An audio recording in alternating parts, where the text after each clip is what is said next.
Mga kababayan, ang Pangulo ng Republika ng Pilipinas, ang kagalagalang Benigno Simeon Aquino III.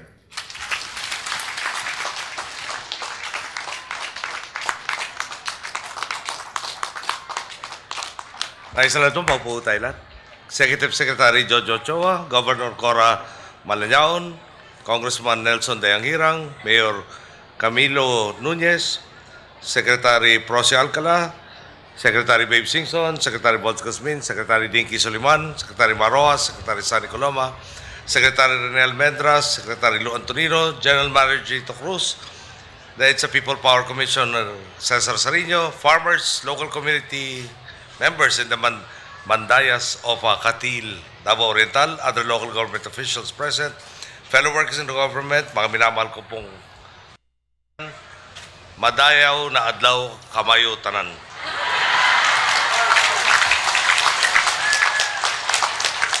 Last time ko sa Katil, nagtagalog ako, halos di tayo nagkaintindihan eh. Sa totoo lang ako kanina pag-landing, sabi ko, teka muna, tama ba yung lugar na pinupuntahan natin? No? Ibang-iba na ho itsura eh. Di ba? Nung huling dalaw ko dito, naalala ko kasi itong munisipyo, para ito lang natirang building. Pero paglapit natin, pinasukan natin yon, pati yung munisipyo, di ba? Daming bubog sa loob, sira-sira, maraming partes yung sira. Wala yata halos bubong na natira dito sa Katil. So nung pag-landing ako kanina, sabi ko parang laki na ng diferensya. Sa akin nanigurado ko, talaga ba ito yung Katil? Baka nagkamali tayo na landing. Hingi pala ako ng paumanay nun, late na late to kami. Dahil lang po dyan, hindi ko akalain pati sa helicopter ko pala may rerouting. No? Kasi may ruta ko kami dinadaanan, di medyo maulap. Nung palapit na kami ng palapit, pakapal ng pakapal ho, hanggang dinisyon ng mga piloto, Sir, bakit hindi na ho natin makita yung pupuntahan, balik ho kami halos ng Davao City, tapos nung buhay-bay dito sa shoreline, humaba yung biyahe. So ulit to, humingi ako sa inyo, kung kayo hindi pa kumakain, kami rin ho ay busog ng memorize. Anyway po. Dito po sa Katil, ang first stop ng pag-ikot natin sa Visayas at Mindanao upang kamustahin ang mga kababayan nating sinalanta ng mga nagdaang kalamidad. Pagkatapos ito, tutungo naman tayo sa 4 pang probinsya sa Bohol, Cebu, Leyte at Eastern Samar. Sa unang pagkakataon bilang Pangulo, pinili nating ipangdiwang ang anibersaryo ng EDSA sa labas ng Maynila sa piling ng mga kababayan nating dumaan sa matitinding pagsubok dulot ng sakuna. Dahil naniniwala po tayo, sa bawat pagkadapa at sa bawat pagbangon, sa bawat inisyatibang nagsisigurong walang maiiwan sa ating paglalakbay sa tuwid na landas, na isasabuhay natin ang tunay na diwa ng people power.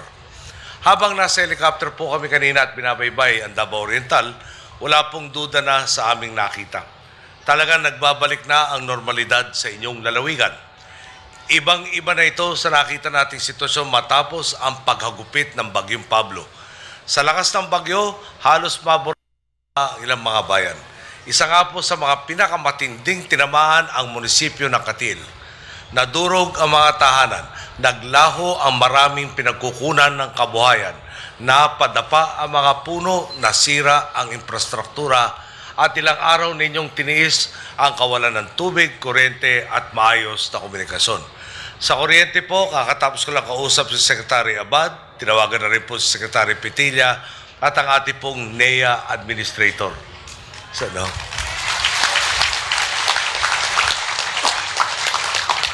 Tinawagan ko dahil ako'y nagulat na bakit meron pa palang lugar dito na hindi na ibabalik ang kuryente.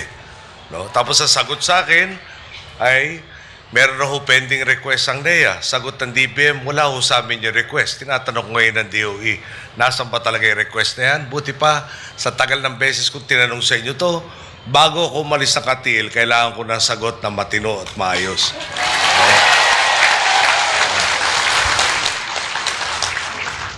At talaga naman, alam ho nila tayo bihira humawalan ng pasensya, wag sana nila subukan.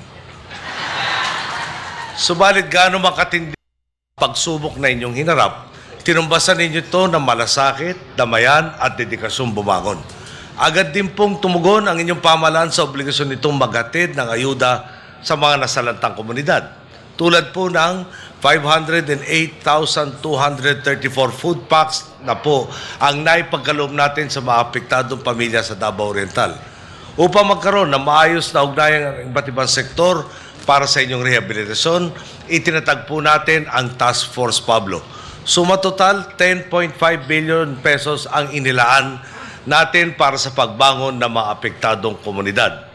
Hindi po hahayaan ng inyong gobyerno na bumalik lang kayo sa dati ninyong kalagayan, kung saan may agam-agam kayong sapitin muli ang parehong sakuna. Excuse me po.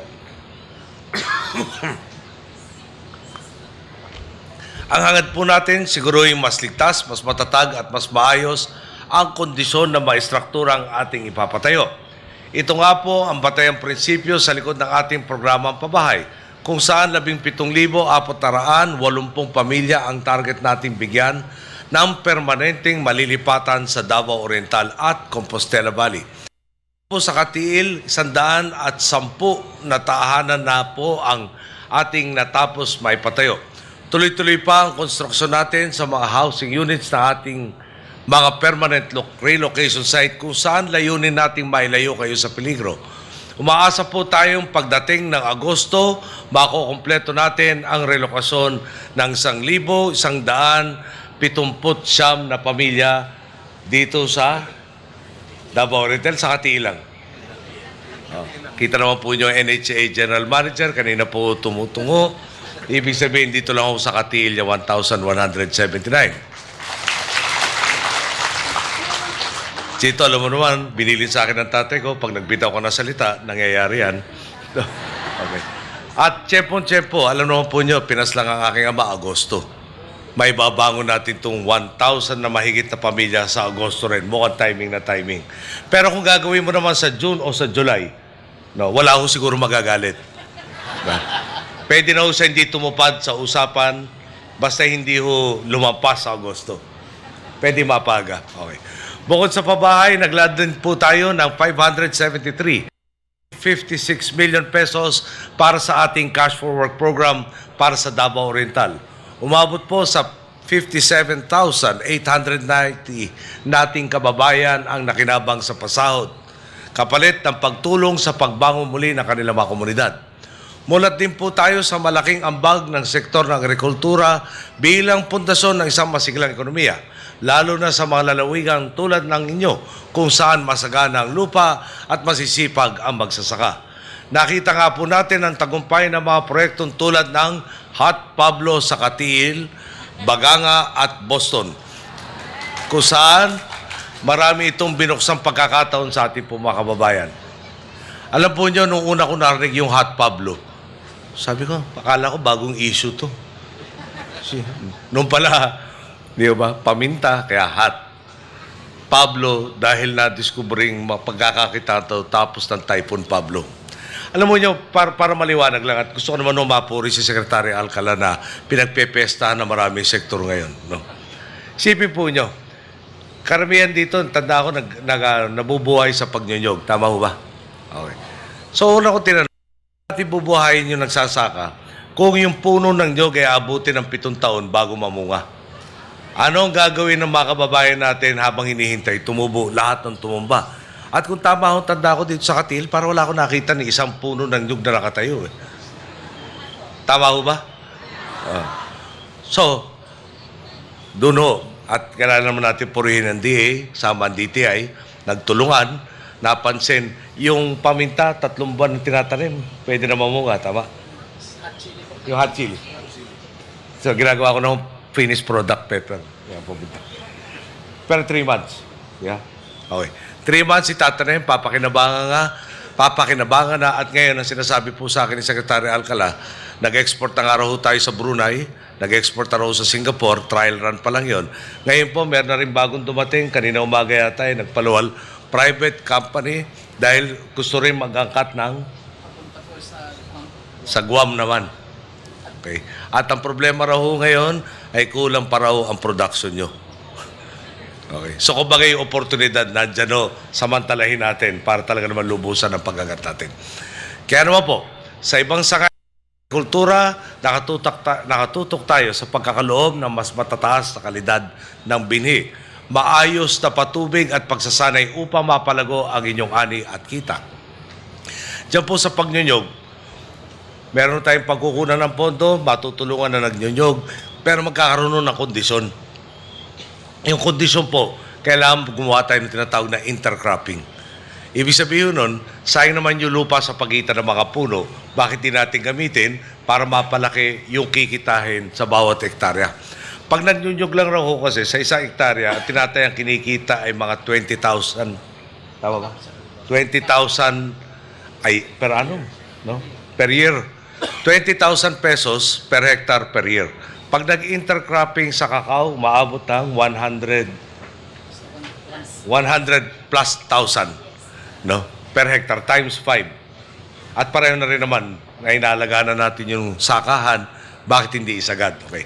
Malinaw po, maganda ang takbo ng ating mga inisyatiba dahil sa ating pag-aambagan. Okay.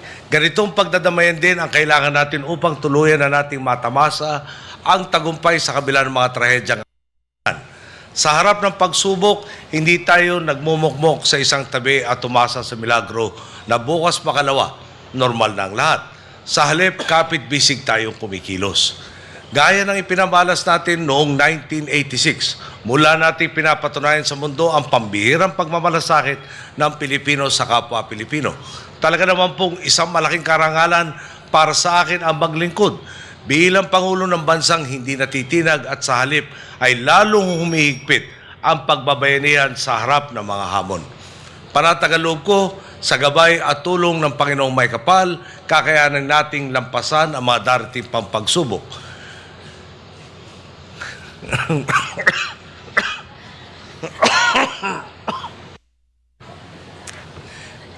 Meron kasing pinapractice namin ni Gob kanina. Ito na po tayo dumating sa parte ng talumpati, yung pinapractice namin. Kung tama po yung sasabihin ko sa mga susunod na kataga, dahil kay Governor Cora po yan. Kung mali naman po, mali ang pandinig ko, kasalanan ko lang solo ito. Kaiban yung mga taga-Katil. Pil ang yang mga katauhan. Sigeda abante da kita, pasingod sang kisom na mas luwas, mas ligon, ug mas abunda.